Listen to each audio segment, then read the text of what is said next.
Hello, this is Matthew McGevna. Just wanted to jump into the beginning of this video here to let you know that this is part of a craft series I've been working on in partnership with Kaylie Jones Books. I'm going to title these episodes Craft Series. This episode is on writing historical fiction, which is fast becoming one of the most dominant literary genres in the market. The interview you're about to see is with author Deirdre Sinnott, conducted over Zoom. Deirdre is the author of The Third Mrs. Galway, published by Kaylie Jones Books, and I'm going to put a link to her book in the video description below.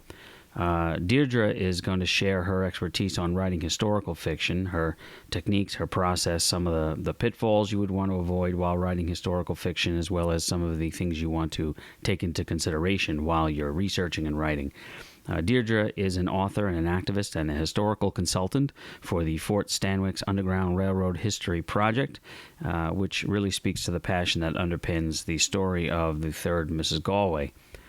The novel takes place in 1835 in Utica, New York, and to quote from the book jacket of this novel, says, when Helen Galway discovers a secret, two runaway slaves are hiding in the shack behind her husband's house. Suddenly, she is at the center of not only the era's greatest moral dilemma, but her own as well.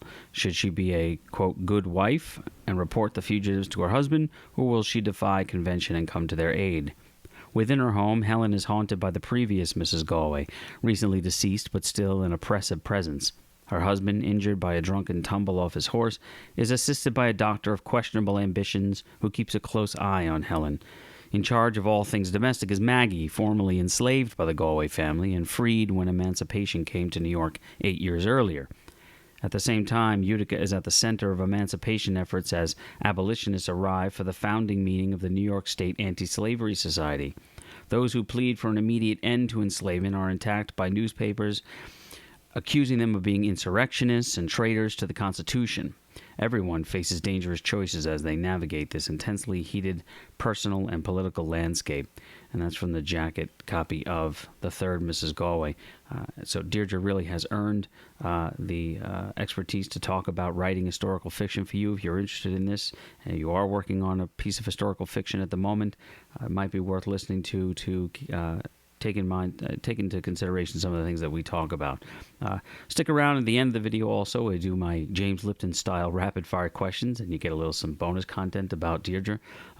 Please enjoy the video, and if you wanted to listen to the podcast version, that's also located over on Apple Podcasts and Spotify, if you were inclined to listen to it instead of watching it. Without any further ado, though, I'll give you Deirdre Sinnott. Okay, and welcome back for another installment of our craft series we're doing in partnership with Kaylie Jones Books. I'm here with Deirdre Sinnott. She's the author of The Third Mrs. Galway. And we're going to talk a little bit about the process of writing historical fiction and the craft of writing historical fiction. Welcome, Deirdre. How are you? Hi, thanks, Matt.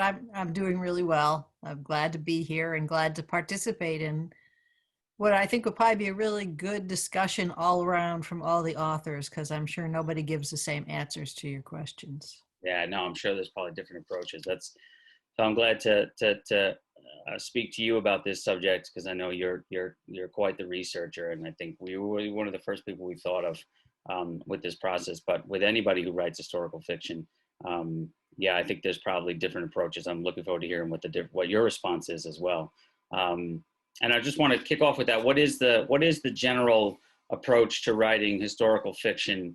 Do you use history as a sort of a vehicle to make like a more modern day statement? Do you how do you approach it? Do you say, I want to make something, I want to write about what's happening today in 2022, but through a historical lens? What is how does that work for you in terms of writing historical fiction? Well, I mean, I really like to look at things that I don't know about.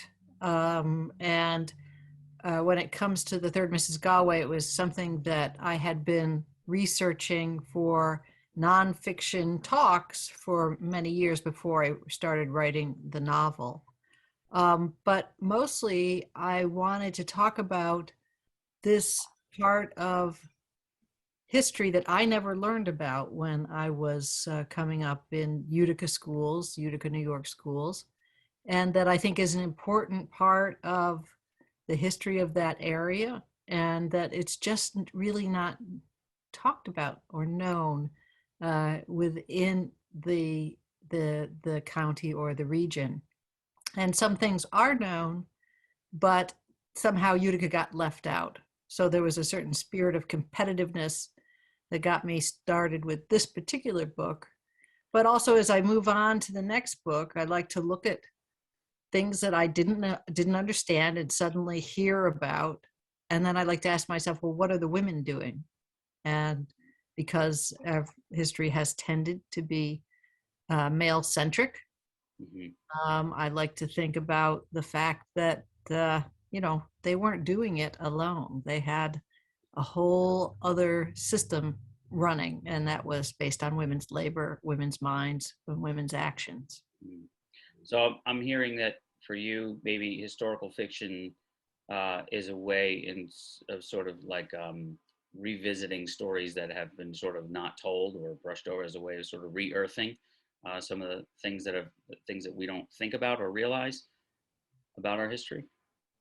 Yeah, I like the deep politics of the stuff that I'm writing about, and that I like the conflicting politics of and trying to sort that out in a human way so that I can talk about it in a way that people will relate to, rather than just as politics as politics.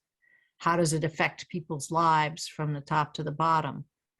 And also, who is not being portrayed in a lot of fiction or historical fiction? Who's there anyway, but just tossed aside as a minor character to be mentioned because they happen to be there, but not politically important.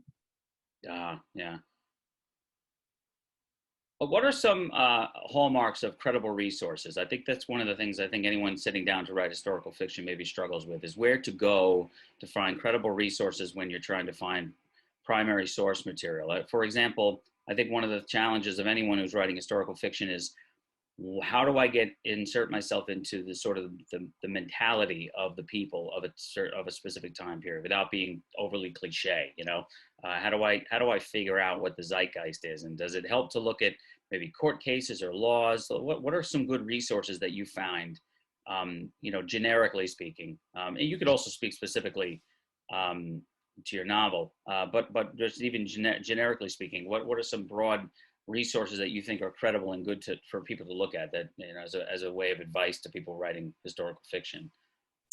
Well, the laws are important because they affect people's lives, and that's because the characters, their actions in their lives are intricately associated with the time period that they're in. So it's important to know whose voices are being silenced, who's being denied what right that we consider now to be just a matter of course, and that kind of thing. So you know what people's struggles are in everyday life. There's also, I have found that trying to understand money in these periods, the currency, whether it was a single currency in a country, or if, like in the United States, as it was developing, every bank had its own currency. And there could be several banks in one town with its own drafts, and that ends up being important because you need to know how people are doing those everyday things, like buying a fish or exchanging goods for services. And also, I love period newspapers. They're talking history at the moment, they're just writing what's going on, and you find out what the big debate is. I had no idea how much abolition versus the colonization, which is sending free people of color to Africa, to Liberia. I didn't know that was going on at the time in the 1830s. And it absolutely was a central driver of the narrative in the Third Mrs. Galway. So if I don't look at those things, I look at a lot of different other things, but some of those are for tone or for language or for words that were being used in that period that we don't use anymore, which adds color to what I'm doing. And also there's been a lot of research done about some domestic issues. I have a wonderful book about kitchens in the colonial period. And that helped me with the 1830s. You know that some things had changed, but some things remained the same. Well, that's interesting. Yeah. So periodicals, newspaper periodicals, and old, maybe in your local library would have local law books. Those are good places to start. Usually when I don't immerse myself in law books, but when there's a question like, can women inherit from when their husbands died?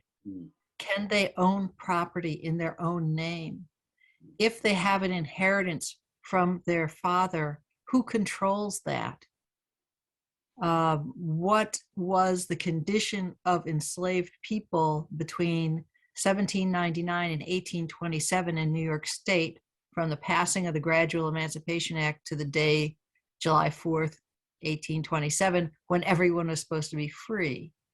Like, what were the particulars of that law? What was covered, what wasn't covered? You know, and that kind of thing was important for eureka moments within the book. It's like, oh, this particular law could have been violated by a character, which sends everybody out, which has ramifications for the whole story. So there were some things that was essential to know, and then as I was writing, things that was essential to find out. Right. Is there a lot of pressure to approach a well-worn period in history? I know your novel is unique in certain respects.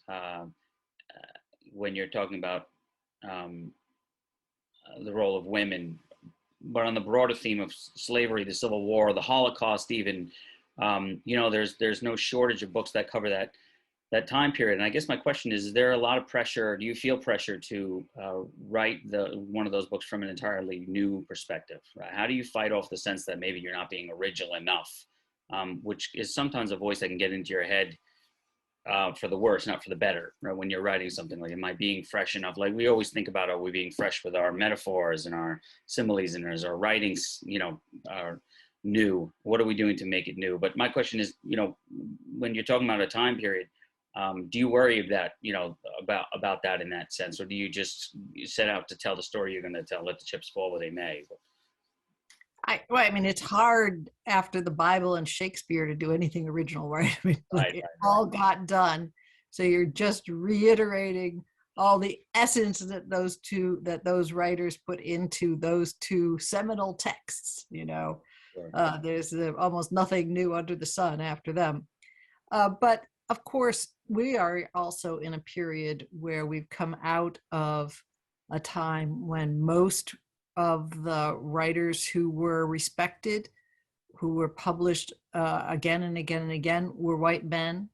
So any perspective beyond that, you're already in a little bit of original territory, because there was a feeling, I think, particularly about women's stories, that it's too messy, it's too emotional, there's blood involved, and you just don't want to get into it, and it's not interesting because they're not like they're building spaceships or shooting people or that kind of thing. Right. Which of course they were doing, but that comes later, right? But also, I think that I'm looking for marginalized people.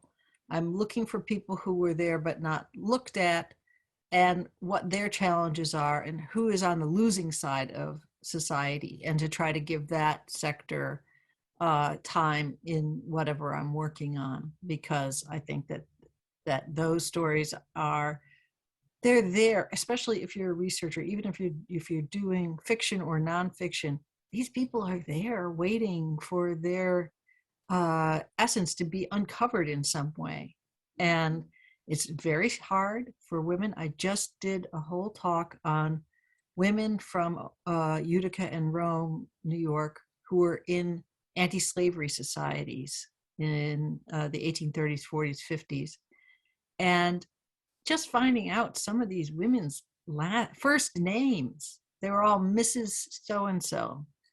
And they didn't even have their own first name listed. So finding that out was hard. Finding when they were born was hard. And then finding what they were doing in a part was conjecture, because it's not, sometimes it's written down by some, but sometimes it's just written by one half of a couple. Say if you're running an Underground Railroad place in your home, and the husband is characterized in a certain way, but they never talk about all of the things that the wife had to do and all of her own feelings that might be coming in. And I really don't think that these details are something that are of interest only to women, because, there's a lot of men who want to know the full spectrum of humanity, and who are willing to take a look at what the other side of the, I don't want to say that gender's two sides, but that I want to take a look at what women were doing and understanding it as part of the general sweep of history. So I'm not worried about being original. It never occurred to me. Now, thank you. I will start worrying about it. But, it's just like, I know that the story that I was writing was waiting to be written, Right. and that it was there to be written. And so I wrote it. Yeah, 100%. Absolutely. Yeah. There's a lot, history. If you look at, I always look at it as like a fabric or a quilt, it just has so many facets to it. And seems like there's a never ending way to sort of mine history for stories that don't get told, and unearth them. I just watched a film last night about the Holocaust that I never thought about. It was about basically to the death fighting that took place in the camps, boxing matches that were arranged. And so it was fascinating part of the Holocaust history that I never knew about. And I'm 47 years old, right? So I could see how, there's just myriad ways in which you can enter into history and tell a story that hasn't been told.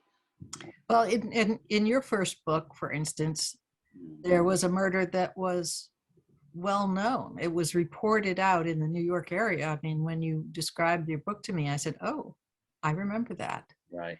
And yet there's the story behind the story behind the story, and that's what research gets you and imagination gets you. Sure. How did you safeguard against, you talked about speech a little bit earlier. How did you safeguard against anachronistic speech? There was an interview you did with Shakur Char, and you mentioned needing to look up words, right, to ensure that they were right for the right parlance of the time period. Were there resources you looked at? Because newspaper articles, I think tend to be more formal. Were there diary entries? What resources did you use to try to capture the language and to make sure that you didn't have words in there that they wouldn't have spoken at that time period? Well, anytime I found a word that I was like a little bit suspicious of, I would get up and look at the Oxford English Dictionary. Okay. And find whether it, when it came about. And it's nice that I happen to have, my husband, happened to have a copy, so I was able to look at it consistently or come back to it with a list of words that I was worried about. And because I have been writing in a workshop setting,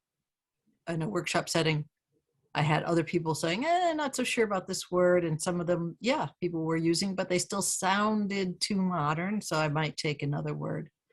The other thing that I have done as I'm working on the book I'm working on now is use Google's Ngram viewer. That's N as in Nancy, Gram, Gram. And what it does is you can set a time period. In my case, it is 1700 to 1800. And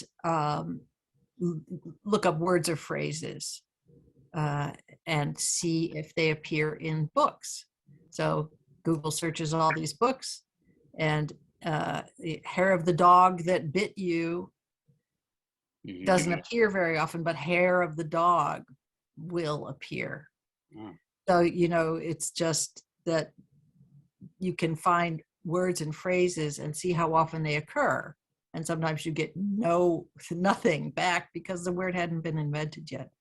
So those two, I also, because I was researching for the third Mrs. Galway, because I was researching quite a bit, I also looked at people's personal papers, if they involved a section of the story, period paintings and drawings and histories, especially older histories and regional histories. And also there's official reports from a period that will give you a lot of feel for the language, because it's not just words, it's also, speech. And that you don't want to sound too modern in what you're saying. It's okay for draft one, but if the more you can put into draft one that's correct, the better off you'll be. What are the limitations of online research in terms of trying to keep accessing all these? The internet has been wonderful in terms of being able to quickly research things, not have to leave your house. So is there a percentage or a balance? I would imagine there must be some brick and mortar research that, where you have to sort of walk the space. I know with my novel, I had to do that. I went to the location where the boy was murdered and walked around to get a sense. Like, what are some of the limitations that you find, or do you find any limitations with online research? Online research is really great. A lot of the books that I was looking at were older books, and many of them are digitized, but you can't depend on it. Sometimes they're just not. I love going to libraries, and I love librarians. They're so helpful, and I will travel for facts. Because I'm also writing nonfiction essays and hopefully longer books about these same periods and things that Third Mrs. Galway was based on, I travel to look at wills and deeds and all of that. Journals, like I'm reading this one journal and transcribing part of it. Started in 1820s and went to the 1870s. One guy wrote in it like maybe once a week mostly. And that's not been digitized. It's not been transcribed. So you just have to look at it and figure out what the heck he was saying. And you get a lot of details from that. So I don't have a percentage, but quite 50-50 is probably accurate, but it doesn't matter if it's 50-50 or 60-40. I don't think so. How much research is too much research? Is there a point in your research process where like the research starts to act as a procrastination tool? I'm a notorious procrastinator a lot of times. Sometimes I'm working on a historical novel right now, and I can find myself spending hours getting bogged down in the research, and I wonder sometimes, am I doing that just to avoid the writing? So is there a point in that research/writing process where you're doing it too much? How do you ward against that? Or is there such a thing? Is it always going to be helpful?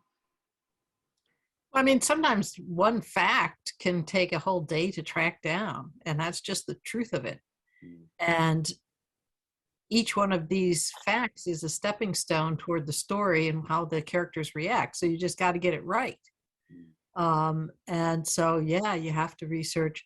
And researching is so much fun because the book, particularly before you even start, because the book is this perfect thing and you're just researching it and you can imagine it in your head.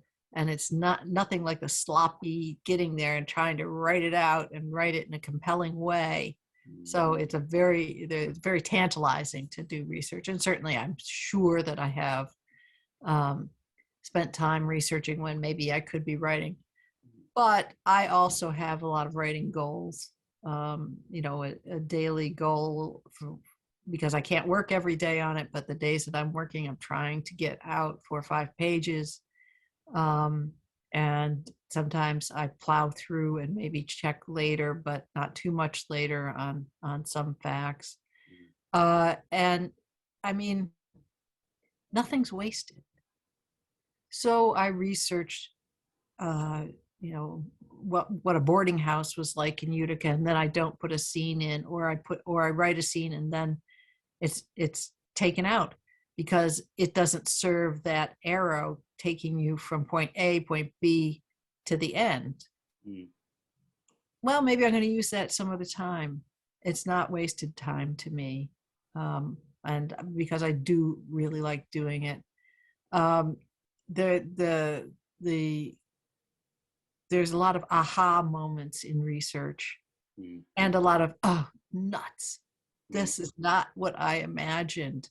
So therefore I must revise my thinking about what's motivating this character, or what is going to happen, because this happened at a time where everybody knew this was going on when I thought it was a secret, or something like that, So Yeah, I've heard research used as like a metaphor of the iceberg method of research, where, just the tip of the iceberg of your research is maybe what the readers will see, but all that information you researched under the surface is informing your writing as you write. In other words, the research is there for you, not necessarily for the reader. I rather like that as a model. I don't know if that makes any sense to you, but it does, because if you try to include all the fun details that you found, you are going to stray from those stepping stones that are the story, and that maintain the tension within the story. You want to you may not know exactly where the ending is, but if you go on too many, for me, if I go on too many sidetracks, if I go into what I found details, for instance, let's talk about my trip through central New Jersey to look at all the towns going across New Jersey that had Underground Railroad stops in them. So I had mapped it out. I looked at all that they had that I understood in New Jersey. I made a map. I went over toward, what the hell's the name of? Anyway, a town on the river between Philadelphia and New Jersey, right? And then going all the way across, looked at every single town, took pictures, had little stories in my head about what would have happened.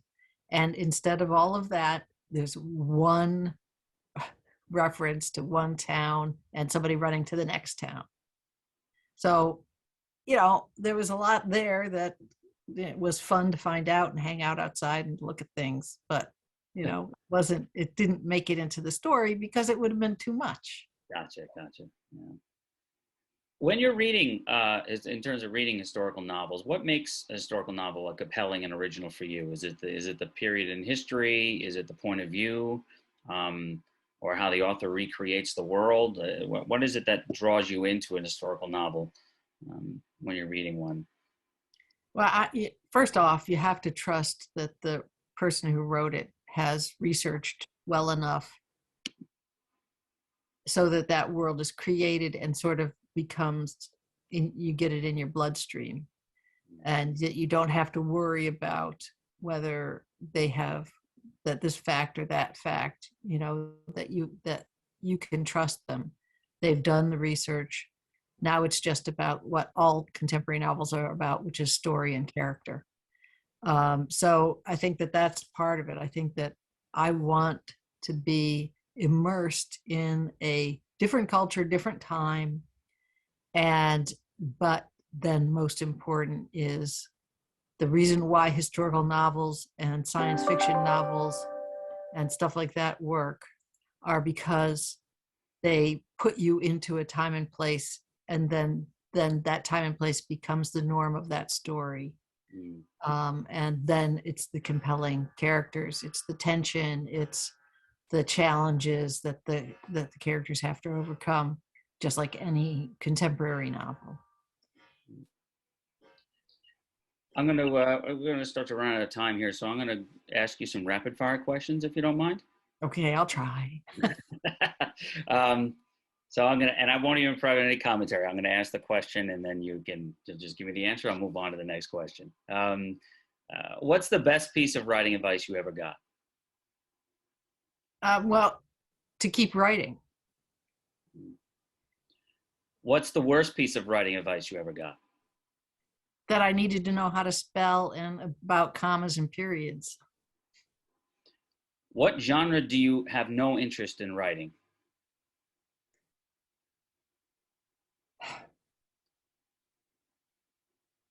I don't know. No, there's got to be one. I don't think I'm going to do bondage and discipline fiction.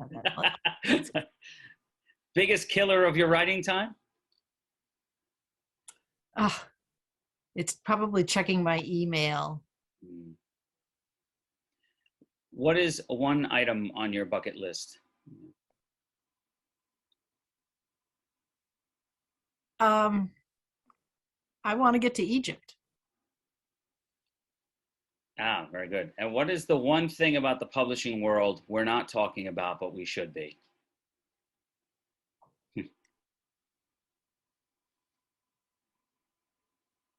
I think it's about how many publishers, not all, put the book out and just expect the writer to do all the other parts of promotion.